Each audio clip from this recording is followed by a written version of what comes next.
দর্শক, প্রজ্ঞাপনের দাবিতে কিন্তু শহীদ মিনারের যে শিক্ষকদের সমাবেশ সেটি কিন্তু বেশ উত্তপ্ত পরিস্থিতি বিরাজ করছে। আপনারা দেখতে পাচ্ছেন এক পক্ষ কিন্তু আসলে যে অর্থ মন্ত্রণালয়গুলোতে আসলে তারা গিয়ে আসলে আলোচনা করে এখানে আসলে তারা তাদের কিন্তু প্রজ্ঞাপনের দাবিতে এখানে স্লোগান দেওয়া হচ্ছে। আপনারা দেখতে পাচ্ছেন দর্শক।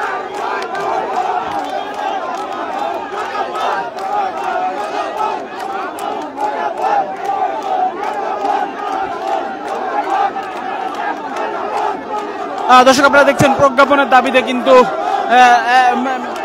একটি পক্ষ আসলে এখানে বলছেন তারা প্রজ্ঞাপন ছাড়া যাবেন না, কিন্তু মন্ত্রণালয়ে যারা বৈঠক করেছেন তারা কিন্তু এখানে এসে বলছেন তাদের সঙ্গে মন্ত্রণালয়ের সংশ্লিষ্ট কর্মকর্তাদের কথা হয়েছে এবং তাদের ওয়েবসাইটে সেই প্রতিশ্রুতি আসলে প্রকাশ করা হয়েছে প্রেস বিজ্ঞপ্তি আকারে। তারপরেও কিন্তু এখানে এই তাদের যে সংবাদ সম্মেলন সেটি কিন্তু বলা যায় যে এখানে একটা বিশৃঙ্খল পরিস্থিতি সৃষ্টি হওয়ার পরে কিন্তু আমরা তেমন কাউকে দেখছি না যারা এখানে এতক্ষণ কথা বলছিলেন মাইকে।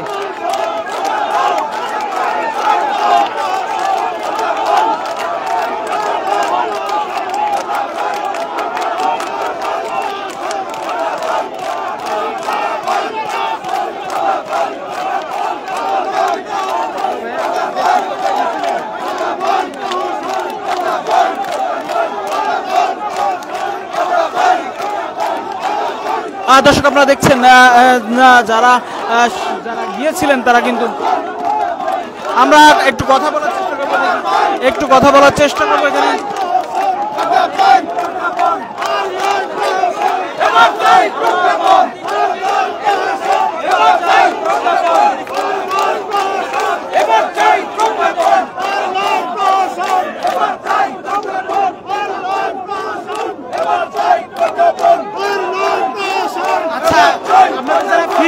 কি বললেন এসে?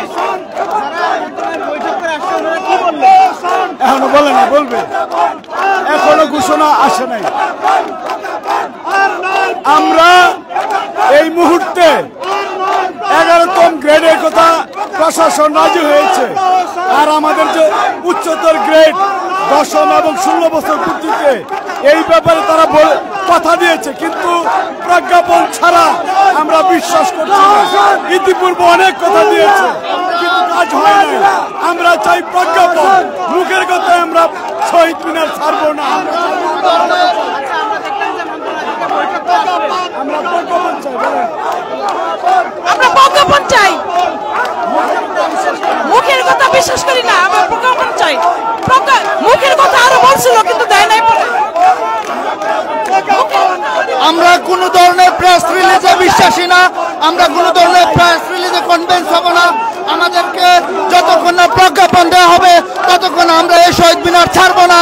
আমাদেরকে অতি সত্ত্বর প্রশাসনের দৃষ্টি আকর্ষণ করে বলতে চাই, আমাদেরকে প্রজ্ঞাপনের মাধ্যমে শিক্ষকদেরকে ক্লাসরুমে পাঠানোর জন্য আমরা কোন ধরনের প্রেস রিলিজে আমরা বিশ্বাসী না।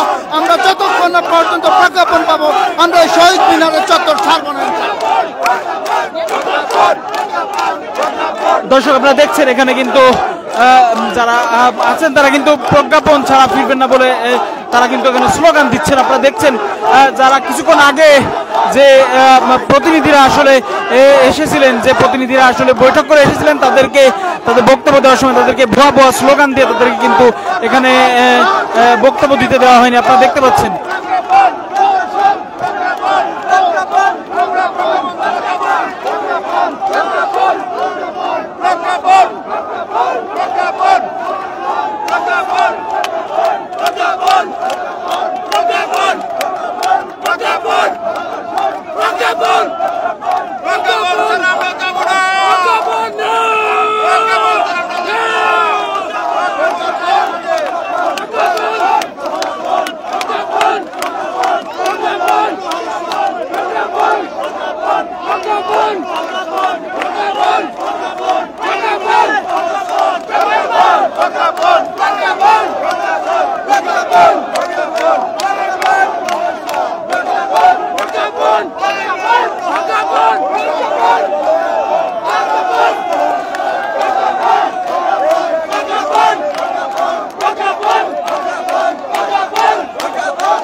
17 সালে আমাদেরকে প্রহসন করা হয়েছে, ওই সেরকম আশ্বাস দিয়ে মিথ্যা, পরবর্তীতে এত বছর করা হয় নাই। এখন এই প্রজ্ঞাপন না দিলে সেটা সম্পূর্ণ মিথ্যা কথা, এটা আমরা মানি না। লিখিত প্রজ্ঞাপন দিতে হবে, প্রজ্ঞাপন।